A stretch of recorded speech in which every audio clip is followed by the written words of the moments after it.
So I set reFIT up 2.5 years ago. I was at CBRE Property Management. I realised that there was a huge gap in the market for wellbeing amenities done in the right way.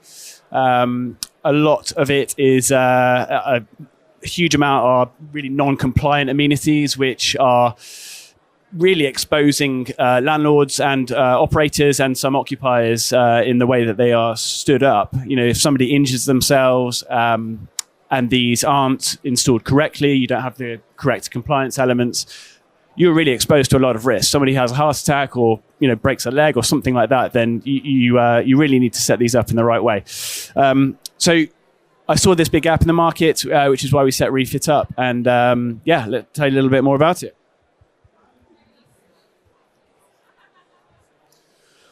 So wellness and the market research that sits behind it. We've got some great stats here from both the public data as well as some data that we've got from some of our existing locations.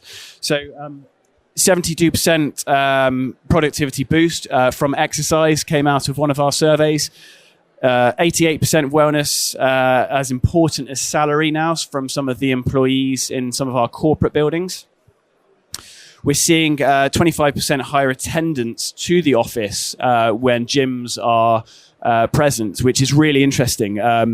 We're seeing a significant increase, especially in Fridays as well, where people are traditionally working from home.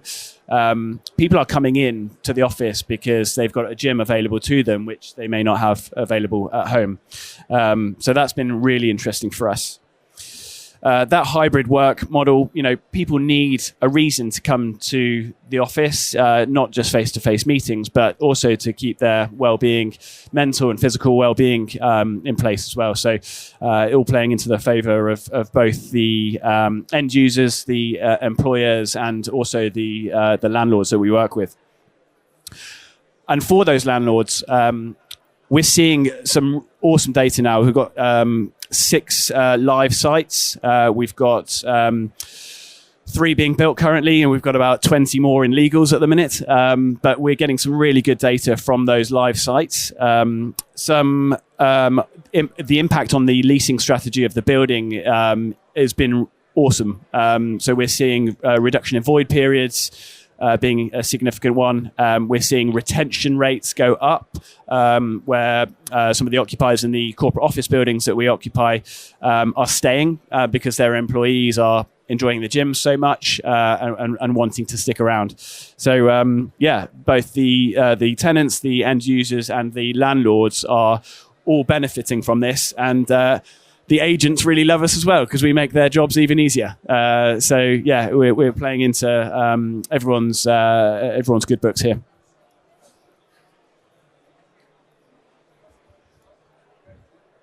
So this stat was a really good one for us. So 88% say wellness makes them more likely to come into the office from our existing users, as I touched on just before. So it's clear evidence of a behaviour shift. It's not just a perk; it's an actual driver of footfall to buildings, which is great to see.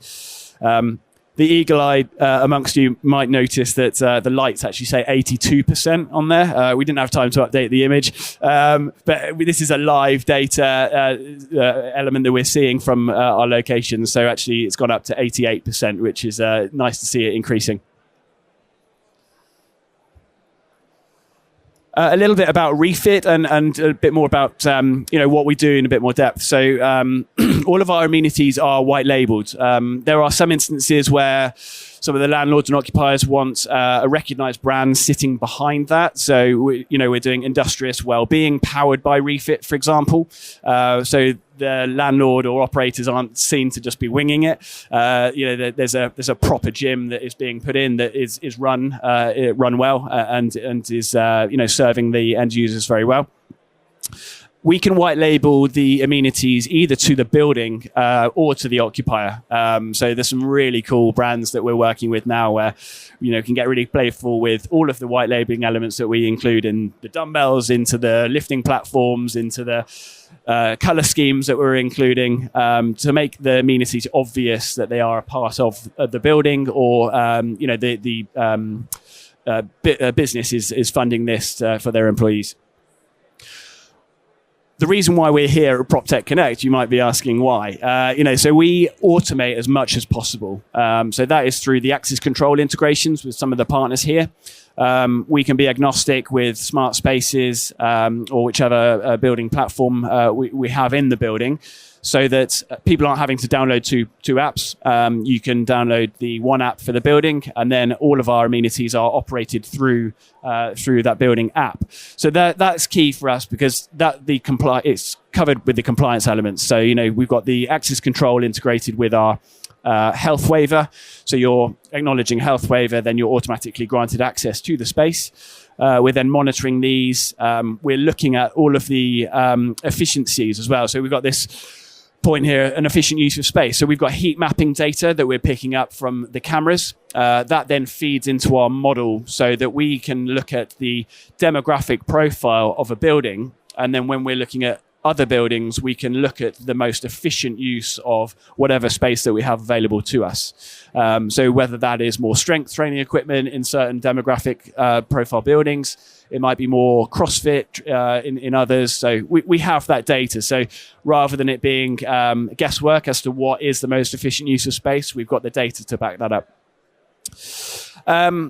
Because of all the automations involved as well, we are operating this at the as cheap as we possibly can. So we're not duplicating anything which is already happening in the building. So they're already cleaning it, they're already doing the maintenance, they're already doing the security.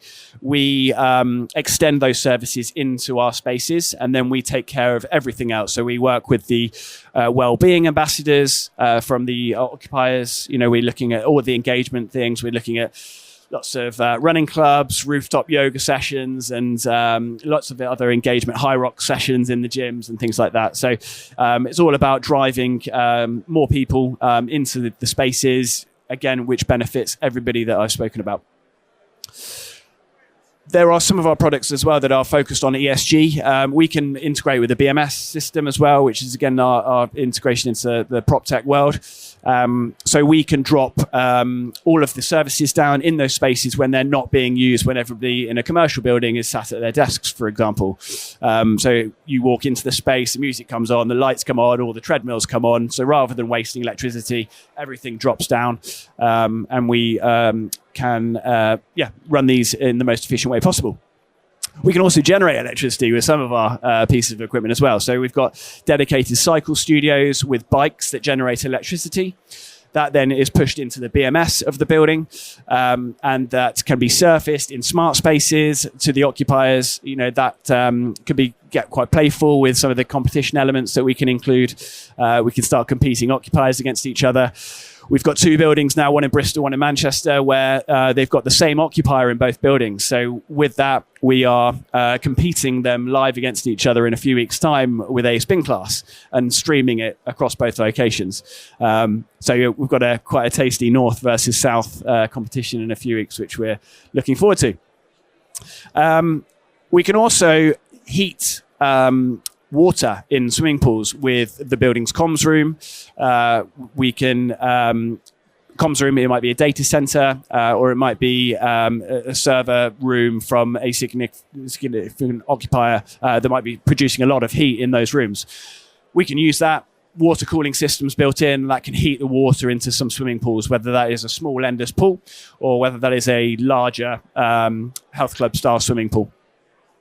With the accreditations as well, there's lots of BREEAM elements, fit well.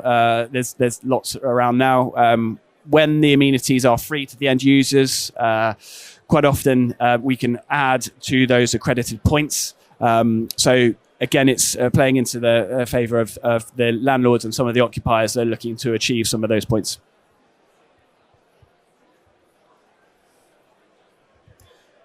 So this is one of our locations in London, in Midtown. So we launched this in October 24.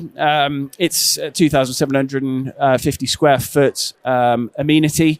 This particular location is 58p per square foot on the service charge to operate. That is then free to the end users. It's a substantial gym and a digital exercise studio that you can see on the right hand side there. So we've got exercise bikes for spin classes, you've got yoga sessions, mainly digital content, but then we over and above the digital content, we're then doing the running clubs, we're doing induction mornings, we're doing a rooftop yoga session, and things like that, as well as what you can see here. The impact on the building, the leasing strategy, so I'm told from Trinova and the agents involved, has been awesome. It's been a really good use case for us. The leasing has gone very well. They're seeing a huge amount of increased footfall from some of the existing occupiers in the space. And it's been a very good use case for us. And you can see some of the white labeled elements there, with the turquoise that we've extended into the mirror LEDs and some of the white labeling elements that you can see there.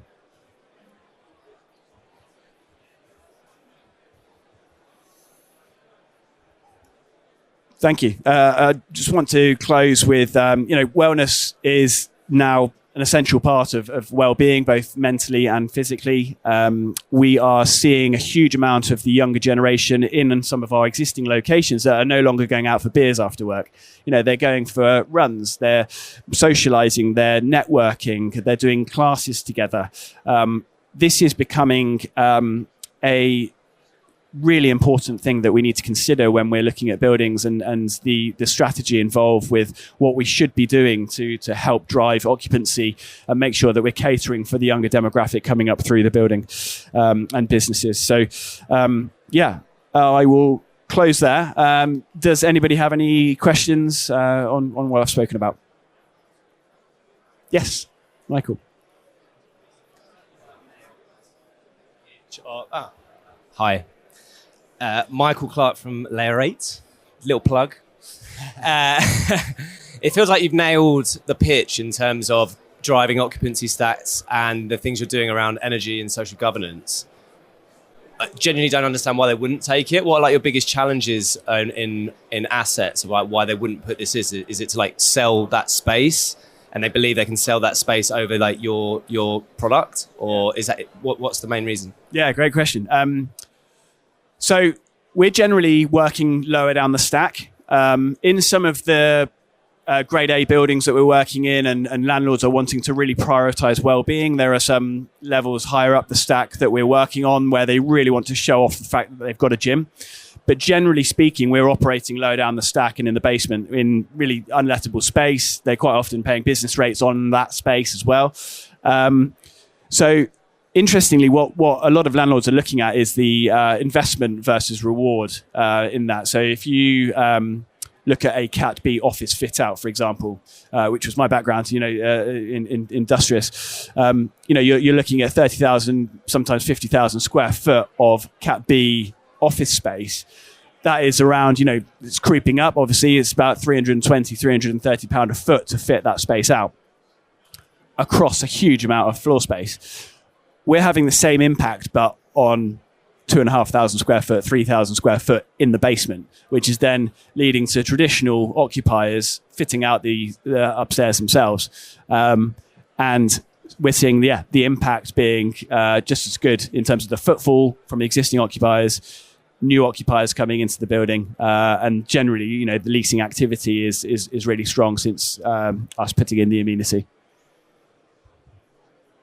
I have one more. Okay. Do you capture the power that you are generating from do you have stats around the power you're generating from the machines that you're doing? Because it feels like you could do a slide saying we've powered this pool by human activity, and that's insanely compelling for a landlord. Yeah. So the dedicated cycle studio that I mentioned, the bikes that used to generate electricity barely powered a light bulb, right? But the newer ones are actually generating a substantial amount of electricity. So to quantify that, if you do a 45-minute spin class, that powers your electricity consumption for a laptop and your phone for a day. So we do, say, a morning spin class, a lunchtime and an evening spin class. That's, it's now generating a good amount of electricity. So yes, we're now capturing that. Some of the traditional gym equipment is extortionate that actually generates electricity. So there's a little bit of greenwashing going on there. So you need to look at the investment versus kickback that you get from the equipment. Thanks, Michael. Any other questions? No. Okay. Thank you very much.